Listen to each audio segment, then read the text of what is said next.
Comme vous le savez, aujourd'hui, le monde entier célèbre la journée internationale du tourisme. Et le Burundi, étant membre de l'OMT, célèbre aussi cette journée. C'est pourquoi nous nous rassemblons dans cette salle en train de la célébrer. Et c'est vrai, nous célébrons cette journée au moment où le secteur du tourisme n'est pas bien portant par rapport aux autres secteurs des pays, que ce soit voisins ou étrangers.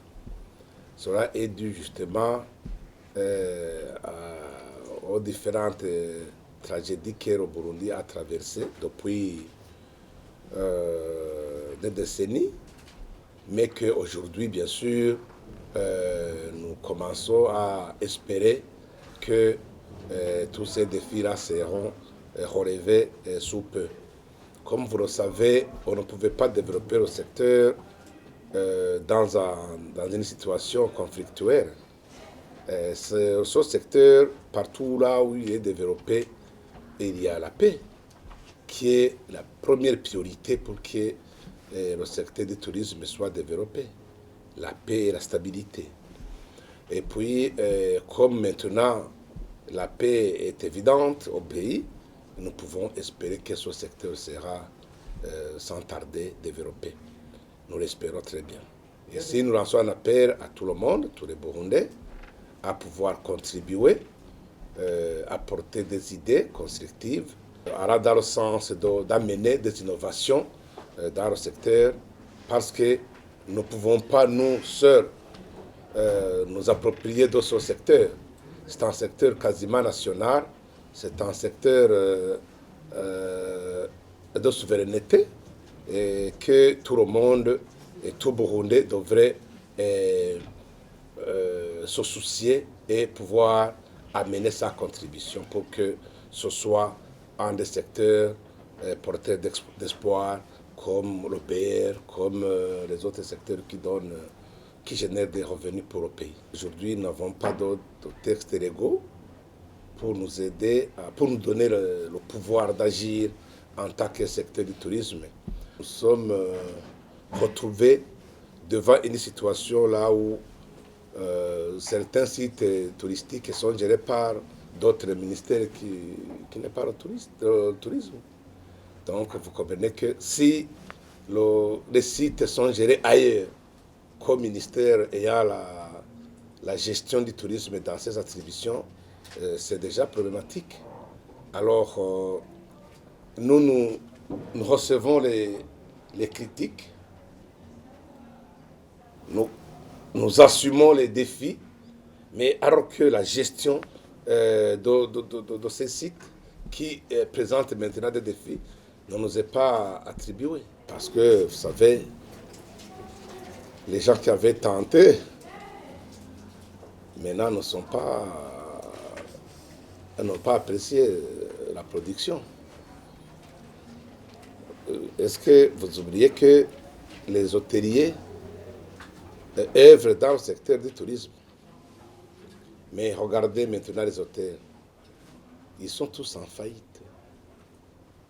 Alors que, en investissant dans ce secteur, ils avaient contracté des dettes auprès des banques. Maintenant, certains de ces hôtels sont en vente aux enchères, faute de ne pas rembourser la dette. Pourquoi? Parce que depuis 2015, tous les hôtels étaient presque fermés. Il n'y avait pas de touristes, il n'y avait pas de visiteurs au Burundi. Par peur d'être tués, par peur de la situation qui prévalait dans le temps. Ce qui a fait que tous les hôtels perdent.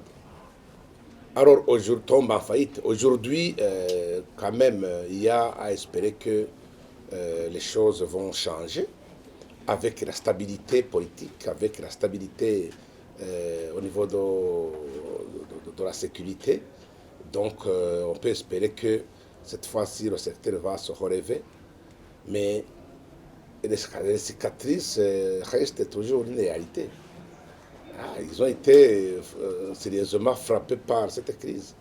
C'est pourquoi alors le secteur n'a pas connu beaucoup d'investisseurs. Bon, le site, bien entendu, on a 7 îles déjà qui sont maintenant réhabilitées, qui sont bien aménagées. On est toujours, c'est un processus qui continue.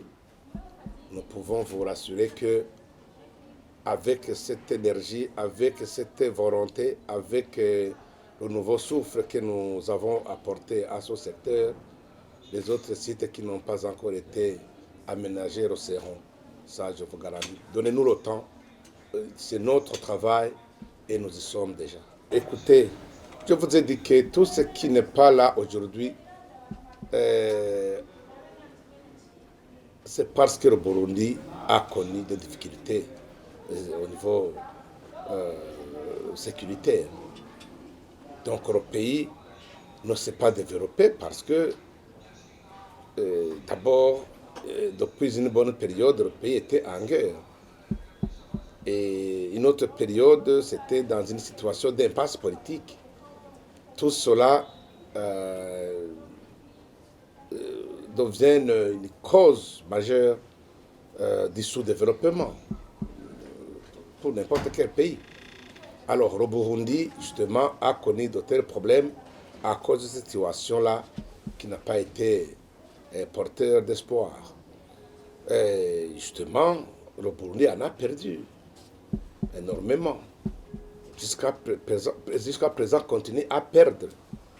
Le Burundi a des difficultés financières, a des difficultés économiques à cause de cette situation qu'il a traversée. Aujourd'hui, on est en train de voir comment faire un combat dans le sens de relever la situation. C'est un processus, on y parviendra. L'essentiel, c'est de garder courage. Avec la nouvelle politique du gouvernement, que tout le monde n'ignore pas, qui a été annoncée, et je pense que vous comprenez que d'ici peu, le Burundi pourra se relever. Et ces infrastructures, bien entendu, sont une priorité dans le programme national de développement du Burundi. Les infrastructures sont une priorité. Donc, les textes maintenant se trouvent devant le gouvernement. Bientôt, dans les semaines à venir, ça va passer au Conseil des ministres et une fois adopté, cette fois-ci, la situation sera résolue. Donc, tous ces défis-là que vous évoquez trouveront ainsi de réponse.